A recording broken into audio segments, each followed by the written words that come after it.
Grabe ka mahal og utan rong panahon man diri mga ka-farmers. Mismo kaning batong pre mga ka-farmers nga tagkuan ng kilos tinta. Farm gate dana. So sa merkado siguro na siguro na sa mga gatos. Dire sila sa akong garden mga ka-farmers. Tawag si tinta ilang kuha dire. So kung ano, tingihaya ginta mga ka-farmers, daghan lang tanong gyud.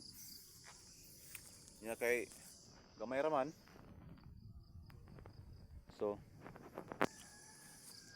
palder gyapon, kay mahal man. Ang talong pud mga ka-farmers tag 50 pang kilo. Nga sa mga nanon lang gid no. Kaming timing ra kaning presyo mga ka-farmers no. Pisahay ba nga sabi sa nga barato po ang kuan kilo. Ang barato ganang kilo sa tanong mga ka-farmers, buting gulag kay sa mga mag-uuma. Kaya di mo kita kabawi sa ato ang mga gasto. Alkansi kayo. Muna karon nga mahal alipay po kayo mag-uuma mga ka-farmers. Ay sila pa paldo pod. Kay mo mahal lang, timing lang ta sa mahal. Kung timing sa barato agyad. Luya gyud.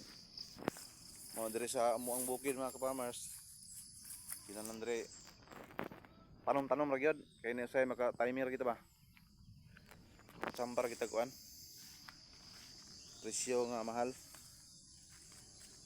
Mo nang mora to mga ka-farmers, daghang salamat. Og daghang kay salamat sa inyong pagsuporta mga ka-farmers. Labi na sa mga followers. May buntag yung tanan.